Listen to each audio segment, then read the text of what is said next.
Oke, silakan Yoke. Wah, ah, Sesuatu Ya, lewat dulu. oke silakan.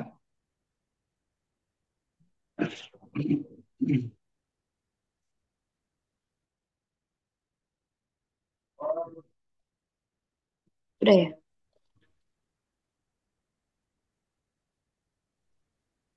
Sudah mulai. Oke, Oke, Shalom. Selamat pagi Bapak Ibu. Kembali kita mau sama datang kepada Tuhan pagi hari ini. Kembali kami datang Tuhan, menyatukan hati kami, rindu berjumpa dengan Engkau pagi hari ini. Menaikkan syukur kami, bersyukur buat hari yang baru. Seperti hari lalu Kau sertai kami Tuhan. Kami percaya sepanjang hari ini Tuhan, Kau Allah yang akan terus menyertai hidup. Terima kasih Bapak, terima kasih buat kasih setiamu. Terima kasih. Rindu memandang wajah. Memandang wajah. Rasa kasih.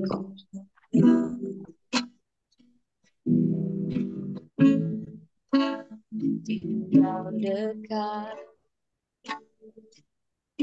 Setiap saat di dalam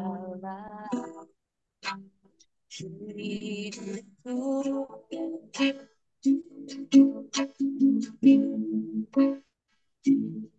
Bapakku yang sangat cinta, kasihmu semakin berkurang.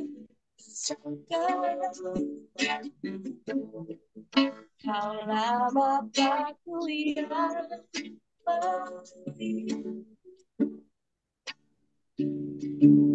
luka,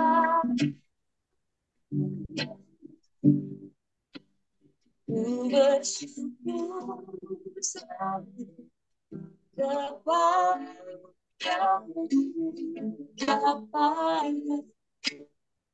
Memandang wajah, memandang wajah, rasa kasih itu tinggal dekat, tinggal dekat. Setiap saat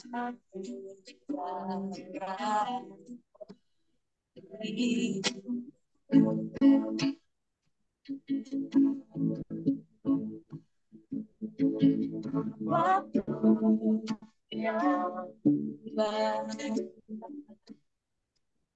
sangat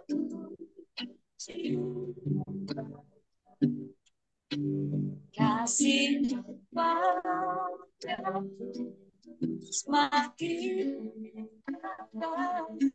kurang sadar.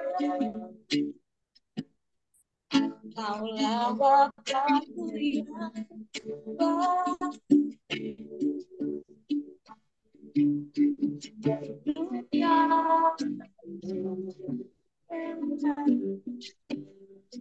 bersyukur selalu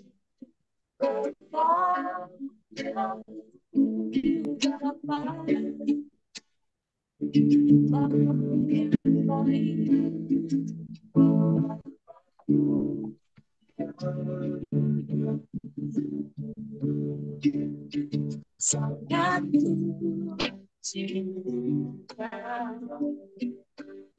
kasih semakin indah,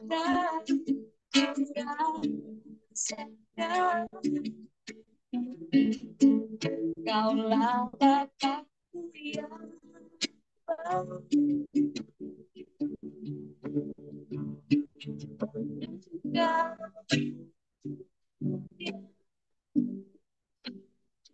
Bersyukur selalu kepadamu, kapan memandang wajah Bapa dan wajah rasa pasti ya Tuhan, Kau dekat setiap saat menyenangkan hidupku. Kau baik Bapa, Kau baik Bapa yang sangat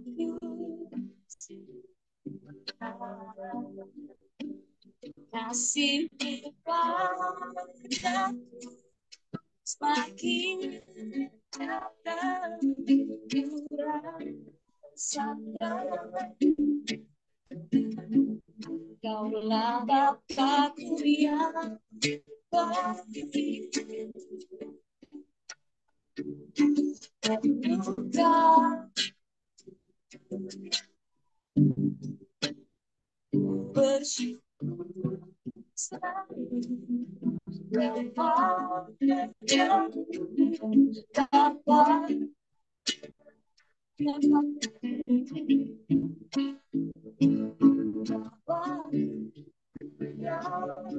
bahagia sangat cinta kasih pada semakin datang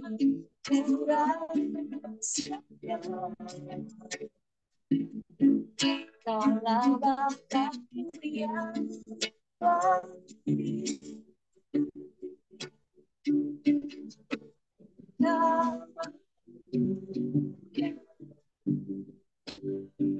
bersyukur kepada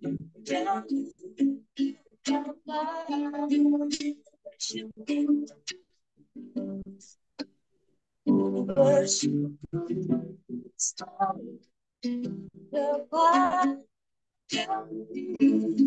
Bapa, bersyukur selalu bersyukur kepadamu Bapa,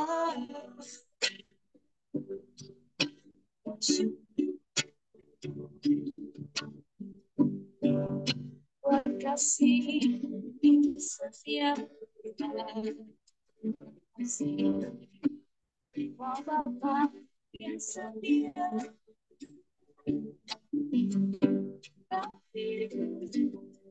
pada wajah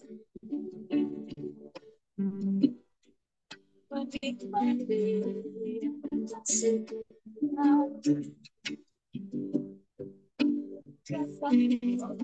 yang baik kasih lagi bagi kami kasih kasihmu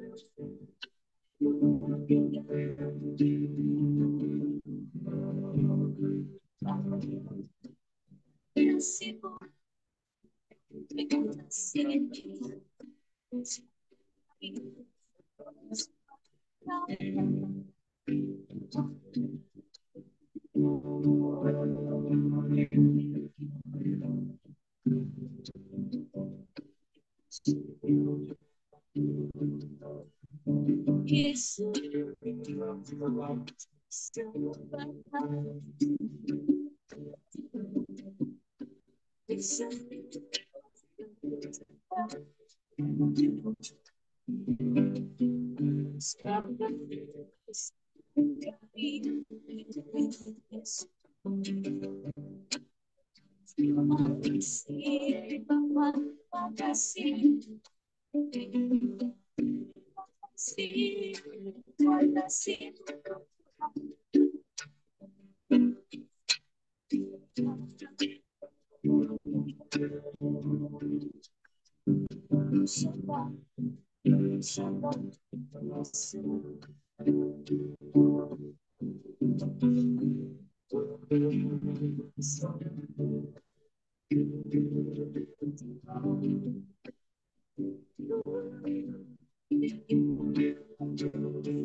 Terima kasih,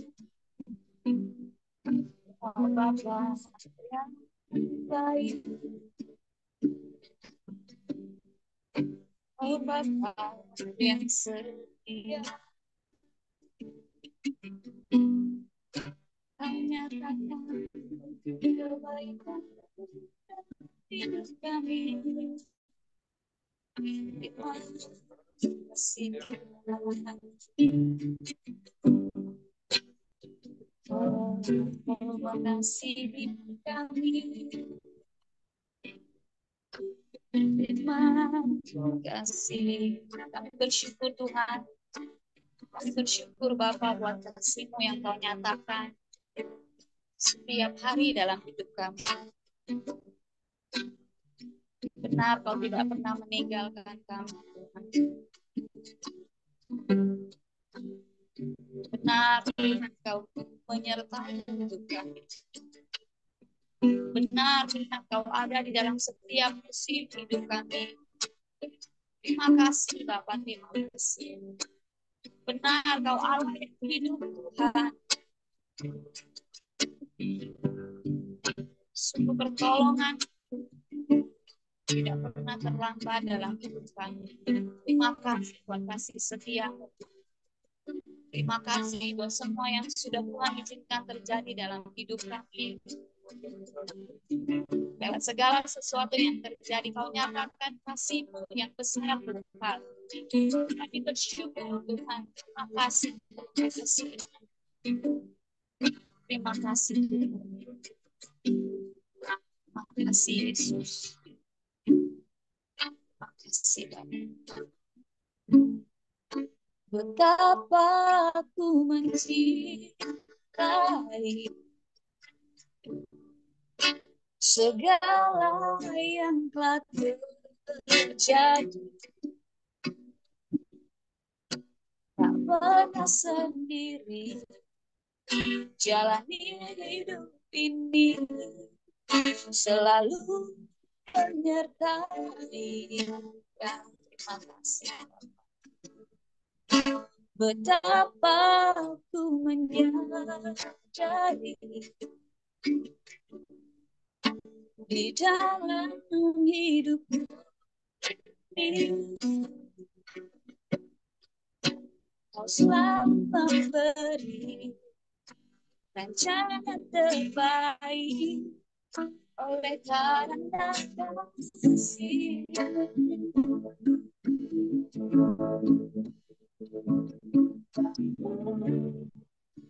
Satu hatiku ubah hidupku menjadi yang baik, bagai emas yang murni. Kau membentuk bicara hatiku, Bapa aja sebuah kasih yang selalu memberi bagai air mengalir yang tidak ada pernah berhenti. Terima kasih Tuhan buat betapa aku masih segala yang telah terjadi. Tak pernah sedih dalam hidup ini, selalu menyertai. Betapa aku menyadari di dalam hidupku ini,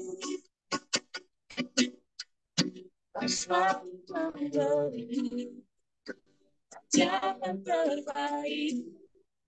Oleh karena ya sampai hati kami satu hati ubah hidup menjadi yang bagai emas yang dalam hati. Jangan diriku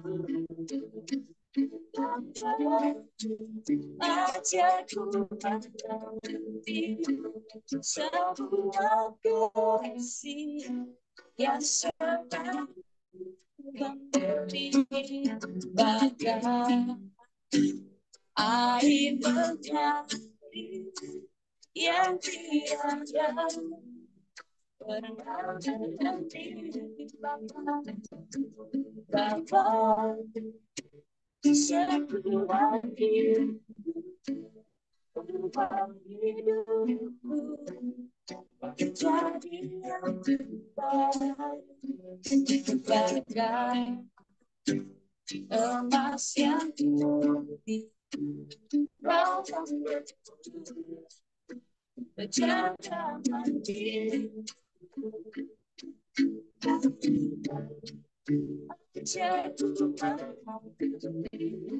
sebuah kasih yang selalu memberi bagai yang tiada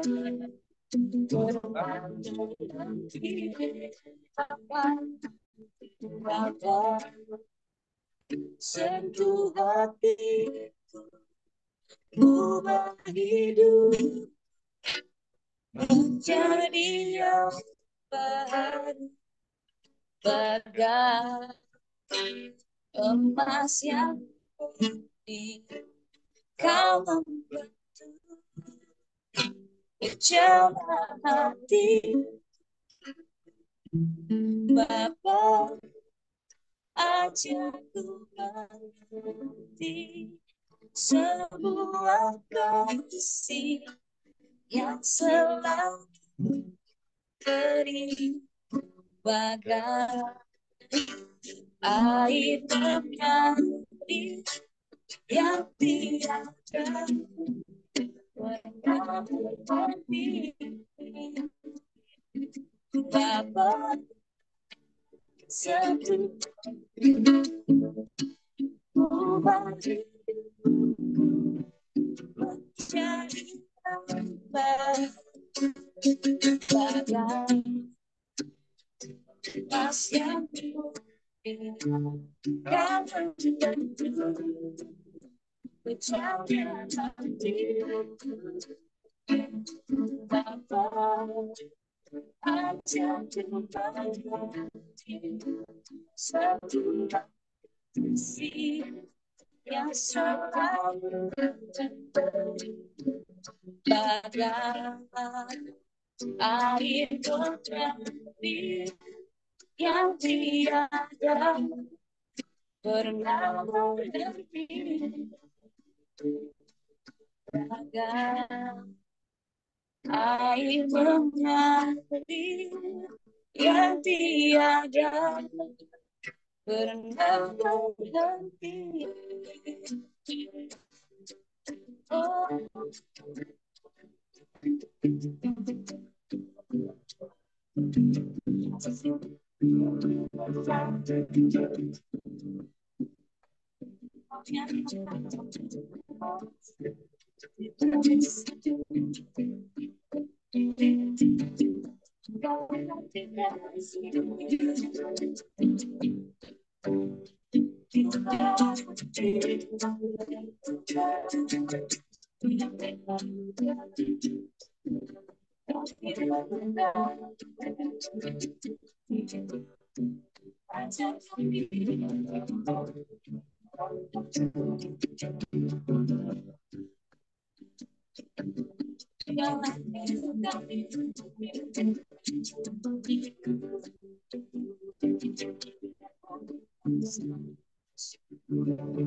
Ada banyak yang sudah kami jalani sampai kami ada hari ini. Suka dan duka, baik dan buruk, kami jalani sampai hari ini, Tuhan. Apa yang sesuai terjadi dan tidak sesuai dalam diri kami, tidak sesuai dengan keinginan kami terjadi dalam hidup kami. Ada banyak perkara yang tidak kami mengerti dalam hidup ini, Tuhan. Tapi kami percaya Tuhan atau Allah yang bekerja mendatangkan kebaikan dalam hidup kami. Dan lewat terjadi, bahkan kau nyatakan Tuhan kebaikan, kau nyatakan hadir dalam hidup kami, Tuhan. Kami bersyukur Tuhan. Apapun yang terjadi, kami melihat Engkau Allah yang menyertai kami. Terima kasih Tuhan. Kaulah kekuatan kami. Kaulah penghiburan buat kami. Sebab Engkau beserta kami. Kami akan tetap kuat di dalam Engkau. Berjalan bersama Tuhan sampai akhir hidup kami. Ajar kami terus mengerti kehendak-Mu.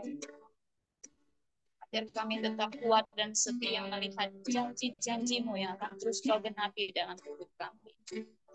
Terima kasih Bapak, terima kasih. Kami bersyukur buat hadirat-Mu yang kami boleh nikmati pagi hari ini. Terima kasih Bapak, terima kasih. Kembali kami mau dengar kebenaran firman-Mu bersama-sama. Kau memberkati setiap kami yang mendengarkan. Kau memberkati hamba-Mu yang akan menyampaikan. Bicaralah Tuhan lewat hamba-Mu. Kau memberkati, mengurapi. Di dalam nama Yesus kami berdoa. Amin. Oke, silakan Ibu Nova. Memang harusnya jadwalnya Ibu Caca, tapi hari ini proses kemo beliau. Kita doakan nanti jadi digantikan oleh Ibu Nova. Silakan. Terima kasih Pak. Hari ini kita sampai, Shalom teman-teman. Hari ini kita sampai kepada Yeskiel 13. Kita akan bacakan bersama. Saya akan bacakan buat kita semua. Hukuman terhadap nabi-nabi palsu. Kemudian datanglah firman Tuhan kepadaku. Hai anak manusia, bernubuatlah melawan nabi-nabi Israel. Bernubuatlah dan katakanlah kepada mereka yang bernubuat sesuka hatinya saja. Dengarlah firman Tuhan. Beginilah firman Tuhan Allah. Celakalah nabi-nabi yang bebal, yang mengikuti bisikan hatinya sendiri, dan yang tidak melihat sesuatu penglihatan. Seperti anjing di hutan, di tengah-tengah reruntuhan, begitulah nabi-nabimu, hai Israel. Kamu tidak mempertahankan lubang-lubang pada tembokmu, dan tidak mendirikan tembok sekeliling rumah Israel, supaya mereka dapat tetap berdiri di dalam peperangan pada hari Tuhan. Penglihatan mereka menipu dan tenung mereka adalah bohong. Mereka berkata, demikianlah firman Tuhan, padahal Tuhan tidak mengutus mereka. Dan mereka menaati firman itu digenapinya.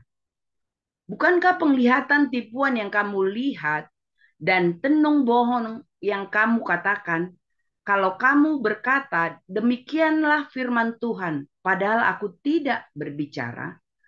Sebab itu beginilah firman Tuhan Allah. Oleh karena kamu mengatakan kata-kata dusta dan melihat perkara-perkara bohong, maka aku akan menjadi lawanmu. Demikianlah firman Tuhan Allah. Aku akan mengacungkan tanganku melawan nabi-nabi yang melihat perkara-perkara yang menipu dan yang mengucapkan tenungan-tenungan bohong. Mereka tidak termasuk perkumpulan umatku dan tidak akan tercatat dalam daftar kaum Israel dan tidak akan masuk lagi di tanah Israel. Dan kamu akan mengetahui bahwa akulah Tuhan Allahmu. Oleh karena sungguh kamu karena mereka menyesatkan umatku dengan mengatakan damai sejahtera, padahal sama sekali tidak ada damai sejahtera. Mereka itu mendirikan tembok dan lihat mereka mengapurnya. Katakanlah kepada mereka yang mengapur tembok itu, hujan lebat akan membanjir, rambun akan jatuh, dan angin tofan akan bertiup. Kalau tembok itu sudah runtuh, apakah orang tidak akan berkata kepadamu, di mana sekarang kapur yang kamu oleskan itu? Oleh sebab itu, beginilah firman Tuhan Allah. Di dalam amarahku aku akan membuat angin tofan bertiup, dan di dalam murkaku hujan lebat akan membanjir. Dan di dalam amarahku rambun yang membinasakan akan jatuh. Dan aku akan meruntuhkan tembok yang kamu kapur itu dan merobohkannya ke tanah supaya dasarnya menjadi kelihatan. Tembok kota itu akan runtuh dan kamu akan tewas di dalamnya. Dan kamu akan mengetahui bahwa akulah Tuhan. Begitulah aku akan melampiaskan amarahku atas tembok itu dan kepada mereka yang mengapurnya, dan aku akan berkata kepadamu, lenyap temboknya dan lenyap orang-orang yang mengapurnya, yaitu nabi-nabi Israel yang bernubuat tentang Yerusalem dan melihat baginya suatu penglihatan mengenai damai sejahtera. Padahal sama sekali tidak ada damai sejahtera. Demikianlah firman Tuhan Allah. Ini perikop pertama, kita masuk pada perikop kedua. Hukuman terhadap nabiah palsu.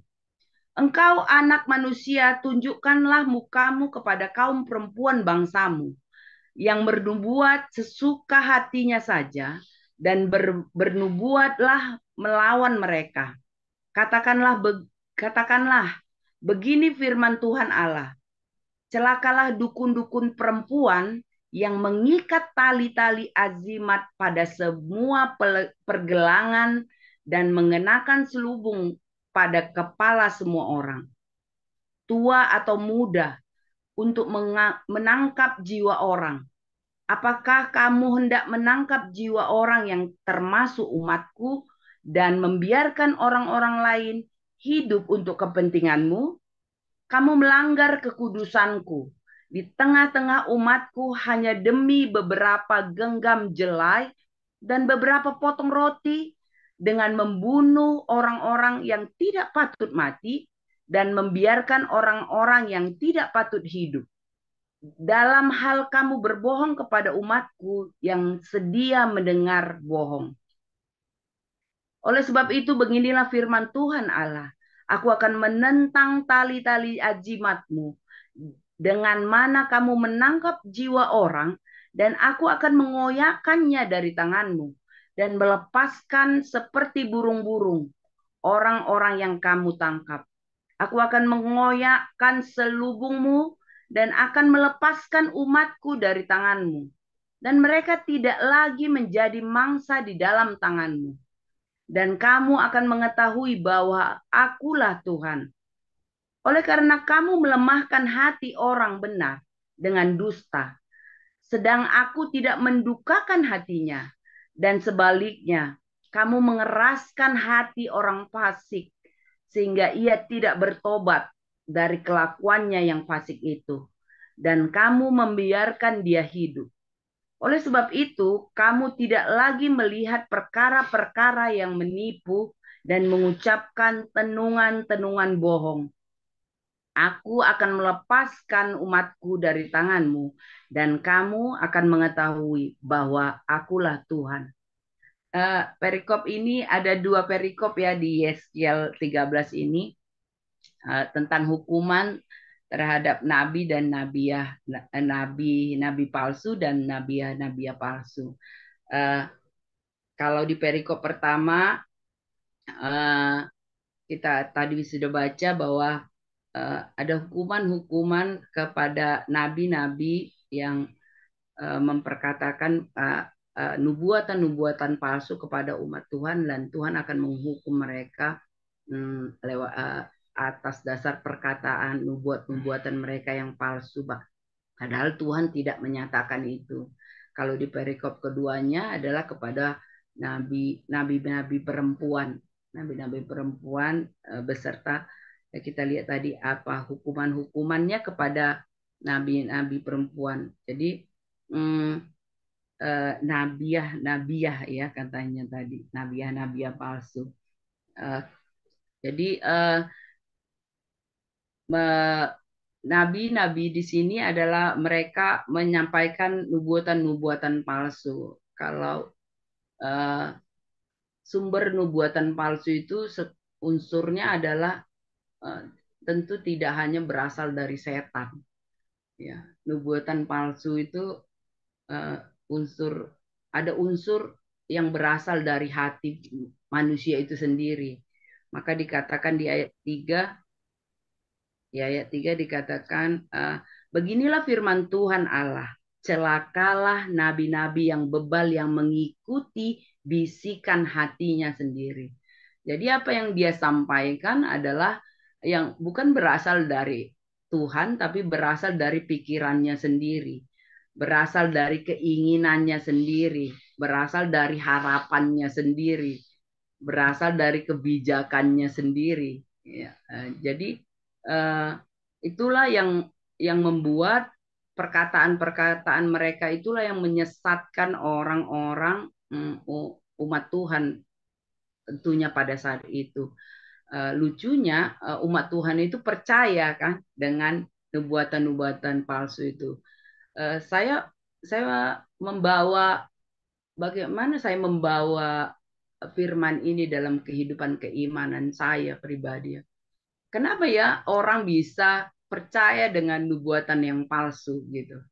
Tentu karena berarti di dalam tentu ada yang asli dan ada yang palsu. Dalam kehidupan kita ini banyak itu, ada yang asli dan ada yang palsu. Tapi bagaimana kita bisa mengetahui yang asli dan yang palsu itu? Kalau dalam kasat mata, kita bisa jadi tidak bisa membandingkan mana yang palsu dan mana yang asli gitu. Karena hari-hari ini kalau kita bicara sebuah barang ya, ada yang banyak barang KW saat ini gitu.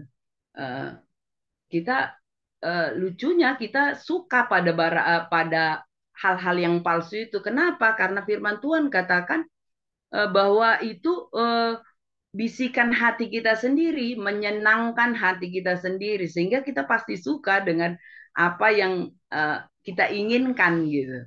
Nah, tentu ini yang menjadi hal yang bagi saya ya pribadi, bagaimana saya bisa melihat bahwa nubuatan, perkataan-perkataan palsu, hal-hal yang palsu yang bisa saya lihat, bisa saya dengar gitu. Bagaimana saya bisa membedakan, kita bisa membedakan hal yang palsu itu? Tentunya kalau hal-hal yang palsu, perkataan-perkataan palsu itu akan mendukakan hati orang yang mendengarkannya. Sesungguhnya akan mendatangkan kesedihan bagi orang yang mendengarkannya tentu sebenarnya. Tapi orang yang mendengarkannya itu biasanya kadangkala dia senang karena itu menyenangkan hatinya. Jadi dalam pemahaman saya bahwa ketika kita bawa firman ini dalam kehidupan beriman kita, ada banyak pikiran-pikiran palsu, ya, perkataan-perkataan palsu yang bukan hanya datang dari setan, tapi dari dalam diri kita sendiri, gitu. Sehingga supaya apa? Seolah-olah bisa menguatkan diri kita, gitu. Seolah-olah apa yang menjadi keinginan kita itu bisa tercapai sehingga menyenangkan hati kita. Padahal kalau kita bertanya kepada Tuhan, sesungguhnya bisa jadi apa yang kita inginkan itu jauh dari harapan Tuhan dalam hidup kita. Jauh dari keinginan Tuhan dalam hidup kita. Jadi dalam hal ini bagaimana kita bisa tahu, bisa mengenali hal yang palsu itu supaya kita tidak terjebak dengan perkataan-perkataan palsu itu? Maka kita harus ada yang asli dalam hidup kita ini. Yaitu kalau kita pribadi berarti kita harus memenuhi hidup kita ini dengan firman. Perkataan firman itulah yang asli dalam hidup kita ini. Memenuhi hidup kita ini dengan firman sehingga firman yang ada dalam diri kita itu yang menjadi respon otomatis ketika ada hal-hal palsu yang kita dengar, kita lihat. Apa yang masuk dalam diri kita itu yang menjadi alat untuk mengidentifikasi apakah itu palsu atau asli. Nah, kalau firman Tuhan di dalam hidup kita, kalau firman Tuhan yang masuk selalu dalam hidup kita, saya percaya tidak mudah kita dibohongi, tidak mudah kita ditipu oleh pengajaran-pengajaran yang palsu, karena roh kita pun adalah roh Allah, artinya asli gitu ya.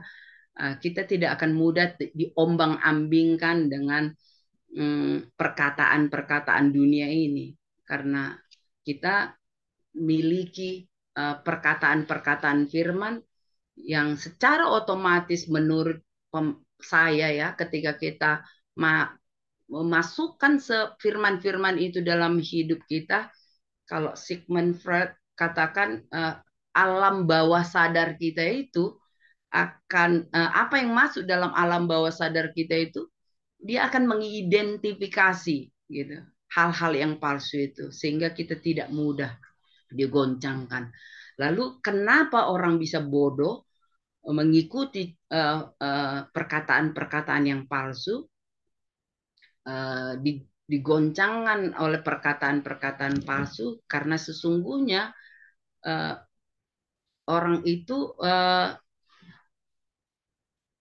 menginginkan apa yang menjadi keinginan hatinya. Jadi dia mencari, contoh ya, ada orang kadang bertanya gitu, bertanya kepada kita, misalnya kita PKS atau jemaat atau teman bertanya, sesungguhnya dia tahu jawabannya gitu, tapi dia ingin diteguhkan, keinginannya itu ingin dia diteguhkan oleh perkataan kita. Maka ketika orang-orang yang seperti itu datang, ingin hatinya itulah yang benar yang kita katakan. Maka ketika itu datang, kalau kita belajar lewat firman ini, maka perkataan Tuhanlah yang kita katakan, sekalipun mungkin tidak sesuai dengan apa yang dia harapkan. Mungkin dia akan kecewa, tapi kita sedang menjaga hidup kita. Kita sedang menjaga hidup kita dan menjaga dirinya agar dia tidak jatuh dalam dosa, agar dia tidak jatuh dalam pemikiran-pemikirannya yang salah. Kalau dalam kehidupan pribadi saya, hal-hal yang seperti itu tentu banyak terjadi. Menurut saya, setiap kita pun banyak terjadi yang seperti itu. Orang bertanya kepada kita, lalu kita memberikan nasihat seperti prediksi apa, pandangan apa yang kira-kira buat mereka gitu. Tapi kalau dalam dunia kerja biasanya kan ini asal Bapak senang gitu ya. Asal Bapak senang, saya bilang yang baik-baik sajalah gitu. Kalau dalam dunia kerja. Tapi sesungguhnya kalau kita belajar firman lewat hari ini, kan ada hukuman, ada konsekuensi bagi perkataan-perkataan kita yang palsu ya. Tentu ini yang harus kita jaga, ini yang harus kita perhatikan dalam kehidupan kita. Baik kita sebagai pekerja maupun sebagai pribadi dalam kehidupan kita, pribadi dalam pelayanan, dalam hidup rumah tangga kita, maka perkataan-perkataan yang bohong, yang palsu, yang bukan berasal dari Tuhan, mari kita perhatikan perkataan-perkataan yang seperti itu agar tidak keluar dari dalam mulut, dalam pikiran, dalam tindakan kita sehari-hari. Karena firman katakan itu sesungguhnya adalah pekerjaan yang mendatangkan kesedihan bagi hati orang benar dan menguatkan tangan orang yang jahat, di ayat 22 katakan ya. Bukan saja orang yang saleh yang putus asa, tapi sesungguhnya orang yang jahat dengan perkataan-perkataan palsu itu, orang yang jahat itu tidak akan berbalik dari jalannya yang jahat kalau kita menyatakan perkataan-perkataan yang palsu, nasihat-nasihat yang menyenangkan hati mereka, bukan berasal dari kebenaran firman. Kalau dalam hidup ya, kalau kita seorang pekerja, saya melihat gini, ada teman ya, dia teller bank. Jadi teller bank itu padahal dia setiap hari hanya menghitung uang, tapi dia bisa tahu itu itu uang yang palsu. Waktu saya tanya, kenapa kamu bisa tahu ya itu uang yang palsu? Padahal dia cuman sentuh sedikit gitu. Nah, dia tidak melihat seluruhnya karena dia setiap hari dia bersama uang itu, dia setiap hari dia sentuh uang itu, setiap hari dia lihat uang itu. Jadi hal yang gampang dengan kasat mata dia bisa tahu mana uang yang palsu dan mana yang asli. Hal yang saya dapat ketika saya cerita dengan teman saya itu, oh iya ya, ketika kita sentuh, kita hidupi firman Tuhan itu dalam hidup kita sehari-hari, maka apa yang terlihat oleh mata kita yang palsu, apa yang datang, yang kita dengar, hal-hal yang palsu dalam hidup ini tidak akan menggoncangkan hidup kita hmm, karena kita percaya ada janji-janji firman Tuhan yang sudah kita pegang, ada nubuatan-nubuatan Tuhan, peringatan-peringatan Tuhan yang lewat firman yang kita baca, yang kita lakukan sehari-hari, sehingga roh kita itu bisa menolaknya, gitu. Roh kita itu bisa menolaknya dengan baik. Jadi hari ini poin yang saya dapat adalah mari kita perhatikan perkataan kita. Bila kata-kata kita tidak benar, maka kita bukan saja menyesatkan orang, tapi juga menjadi lawannya Allah. Firman Tuhan katakan di Matius 5, jika ya, hendaklah kamu katakan ya, jika tidak, hendaklah kamu katakan tidak. Apa yang lebih daripada itu berasal dari yang jahat. Ini yang saya dapat hari ini. Selanjutnya saya kembalikan kepada Pak Heri dan teman-teman untuk menambahkannya. Terima kasih. Oke, terima kasih untuk Ibu Nova buat sharing firman pagi hari ini. Jadi hari ini kita belajar tentang nabi dan nabi palsu. Ternyata barang palsu itu bukan cuma sekarang jadi tren. Dari dulu memang sudah tren. Kenapa? Memang pada dasarnya manusia itu suka ditipu. Yang penting menyenangkan daging atau hatinya. Kalau hatinya nggak diisi firman maksudnya. Bahkan manusia itu suka menipu dirinya sendiri. Yang penting menyenangkan hatinya. Nah, tetapi tentulah hari ini kita belajar. Seperti Ibu Nova tadi katakan, kalau kita seperti apa yang digambarkan Ibu Nova tadi tentang temennya yang teller bank, tiap hari kan dia megang uang asli nih. Begitu ketemu aja satu uang palsu, dia langsung tahu. Karena beda dengan yang tiap hari dari pagi sampai sore dia pegang. Nah, begitu juga dengan hidup kita, Bapak Ibu. Kalau setiap hari hidup kita ini, hati kita diisi dengan firman Tuhan, yang tentu melalui pembacaan pribadi, renungan pribadi, dalam kolam dia bersama-sama seperti ini, seperti jemaat Berea, yang kalau udah dengar firman, terus dia cross-check lagi dengan firman, benar nggak yang disampaikan orang itu? Nah, tentu kita akan mudah sekali mengenali hal-hal yang palsu. Tetapi kalau kita hanya ngandalin nunggu hari Minggu, dengerin khotbah, apalagi sekali lagi kecenderungan manusia, cari khotbah-khotbah itu yang menyenangkan bukan saja hatinya, tapi dagingnya. Ya, sehingga orang-orang seperti itu mudah sekali diombang-ambingkan oleh pengajaran-pengajaran palsu. Yang penting menyenangkan hatiku. Padahal hidup ini apa Bapak Ibu? Hidup ini harus menyenangkan hati Tuhan, bukan menyenangkan hati kita. Nah, kalau hidup kita masih pada egosentris kita, bukan pada kristosentris, itu orang pasti akan mudah diombang-ambingkan dengan pengajaran palsu. Karena dia hanya akan terima pokoknya apa yang menyenangkan hati dia, menyenangkan daging dia. Nah, jadi mari Bapak Ibu, jadilah orang yang mempunyai prinsip hidup bukan egosentris, tapi memang kristosentris. Apa kata Tuhan? Walaupun terkadang perintah Tuhan yang harus kita taat itu nggak enak untuk daging kita. Tapi tahu kalau kita lakukan itu adalah untuk menyenangkan hati Tuhan, come on, kita lakukan. Tapi kalau aktrisnya seperti saya katakan kemarin, kita ditanya, siapa yang berani melawan Tuhan? Nggak ada yang berani melawan Tuhan. Tapi waktu kita tidak melakukan firman Tuhan, kita tidak taat, ya sesungguhnya kita melawan Tuhan. Nah, makanya yang saya katakan tadi, manusia itu kadang memang suka ditipu, bahkan menipu diri sendiri. Yakobus ngomong gini, tetapi hendaklah kamu menjadi pelaku firman, dan bukan hanya pendengar saja, sebab jika tidak demikian, kamu menipu diri sendiri.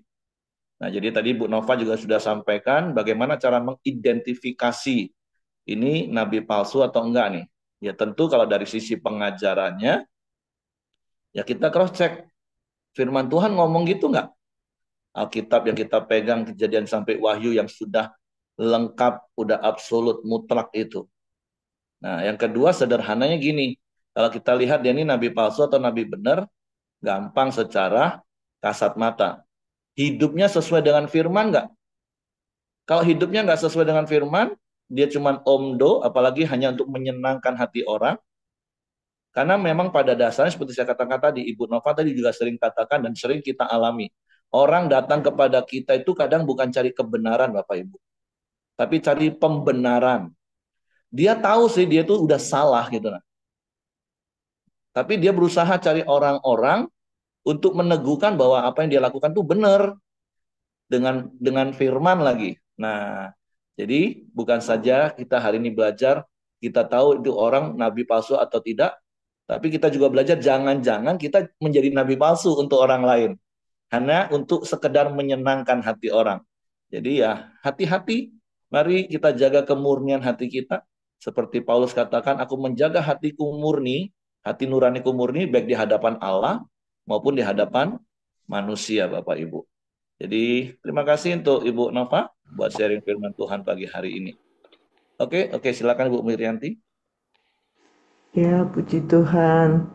Maaf beberapa hari nggak ikut koram deo ya, karena internetnya itu ngadat.